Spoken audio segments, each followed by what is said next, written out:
What's up, everybody? This is International Master John Daniel Bryant. I beat Caruana, so I'll show you the game. Oh, here you can see all the times I played against him, and like, what's this? One of the times I managed to beat him right there. So we'll take a look at that one. And if you see here, adaptation, yeah, that's Caruana. Alright, so I was black. And he started off with c4. Usually he plays e4, but occasionally he plays something different. And I went for this Queen's Gambit declined, Knight f6. Nowadays I prefer Bishop e7 on move 3. And in fact I prefer not to play this opening at all. But anyway, let's continue. So he plays the exchange variation, which has a good score for white. Typically white gets the slight advantage in this opening. Okay. Now bishop d3, yeah, that's fine. Oh, one of the main things about this opening is that this bishop here, this light squared bishop, has a hard time doing anything useful. So one thing black might want to try is to trade it off for this bishop with this maneuver. However, after bishop g4, white plays queen b3, and after queen b6, queen c2, white says, haha, this queen is misplaced. And after, for instance, knight bd7, h3, bishop h5 would not be possible, because white could play f4, and he's going to trap this bishop. So black must play bishop e6 instead. And this bishop is not that well placed here, so white is better, and he's achieved something. This queen is going to have, it's not doing much here. Okay, so I played knight bd7 because castling would be a mistake, because black wants to maintain the option of castling queenside in the event that white castles queenside, because otherwise there's opportunities for white to get a strong kingside attack. So queen c2 allows the following, knight h5. So I think that a better move is h3, just waiting, and also it prevents bishop g4 at any point. And now black has to make a decision. If he castles kingside, well, he's committed his king to the kingside. And if he plays a different move like b6 or something, he has committed to more fluidity in the queenside structure, which gives white opportunities to try and open up the queenside. So black has to pick his poison on this h3 move. Furthermore, white can come back with bishop f4, and in the event of knight h5, he would be able to retreat and keep this strong control over this diagonal here. Okay. Anyway, he played queen c2, knight h5, bishop e7, queen e7. This is considered to be an equal position. And now we wait. We don't castle, obviously. h7 is hanging. g6. And he castled kingside. If he castled queenside, for instance, then this is where we don't want to castle kingside, because his kingside attack is coming pretty fast, you know. So we would want to castle queenside here like this, where black is okay in that type of position. Okay, but he castled kingside. Castles rook a e1.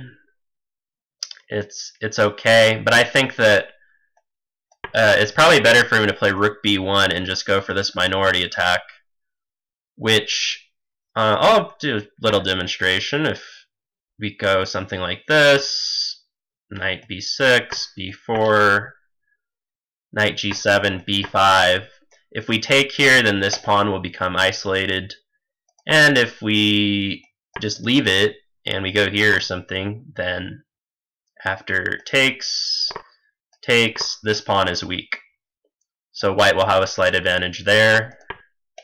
I could also try a6 instead of knight h5. But the same thing, b5 will give white a slight advantage in terms of pawn structure. So I think that's the best way for white to play, but he played rook e1, knight b6. So the idea of rook a1 is to get in f3, e4, but considering my queen is eyeing this e3 pawn, that's always going to be difficult. So he went with this knight c1. And the idea is to bring the knight to the c5 square, but I think this idea is too slow. However, it worked out okay for him in the game. I didn't play against it correctly. So bishop e6, knight b3, rook d8.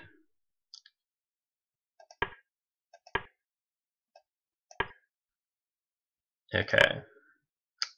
So now b4 is actually a mistake, and as I exploited, you'll see. Knight c4 exclam. See, the problem is that he's never able to kick this knight out ever again. And also, after he takes, then this is a passed pawn now. So, queen e2, he was counting on some tactics here. And he was playing very quickly, see, he only used 41 seconds so far. But I saw my opportunity, and I'm familiar with this types of tactics, so I could take this pawn, queen takes b4, but this white would be able to play g4, and after this knight moves, there's knight f6 check, and he gets my rook. So what do? f5 first, to kick this knight out and eliminate this knight f6 check possibility. Now you think, oh, what if he takes my pawn with check? Check. Well, now bishop e6, hitting his queen and his knight. He's going to have to give up something. So that would be good for me. Okay, f5, knight d2. I take the pawn, and he says, so what? I get it back. Check. However, what's wrong with white's position now?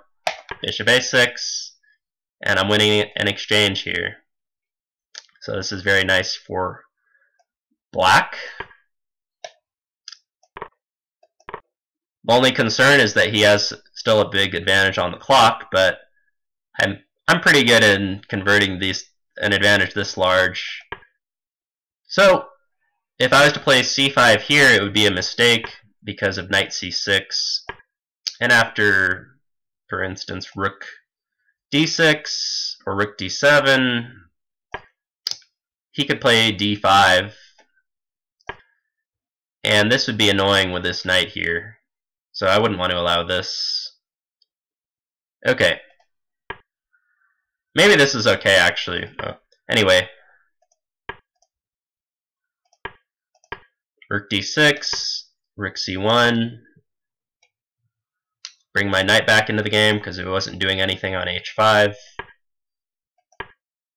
Now I just want to trade this pesky knight off, which is a thorn in my side. So that's what I did. And now my plan is just to play c5, and if he takes it, this pawn will be hanging. And once I've obliterated this kingside pawn structure mass, then my rooks will just take over the game. Okay.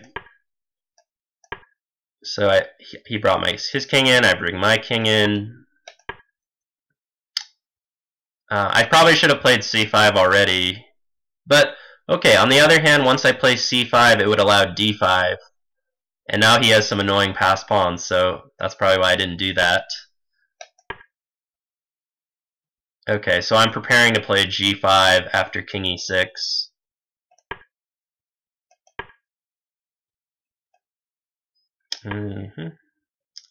Okay, he managed to improve his knight like a super GM would. Check. First I kick his king out, and then I prepare for this knight d6 move. I could just leave it here, but I felt that the resulting endgame after I sacked the exchange back would be winning for me. I'm up a pawn, and since I'm lower on time, a good thing to follow is just to keep the position simple when you're converting your advantages, and it'll allow you to do so more quickly when you're facing a faster opponent. Check. So now I play rook e8 to exploit that his king has left the defense of this pawn. And check. Now I want to go rook h4, where my rook is very active, attacking this pawn. Okay, rook h4.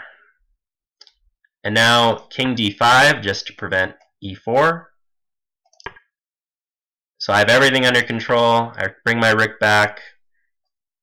I think, what did he play? King g6. Now I decided to just give this pawn up, because if I go back here, check, he comes back and he's going to play e4, so I have to go back. So that would just be a repetition. And since I'm low on time, I want to do something decisive, so I want to push this c pawn up the board. So that's what I did. I don't give him this pawn for free, though. And this pawn is very hard for him to stop, because if he moves this rook, well, I can always bring my king around to support the advance of this pawn. check, So he saw that his rook was passive on the second rank, and now he's trying to get it to a more active position, which is a good strategy in rook end games. Keep your rook active.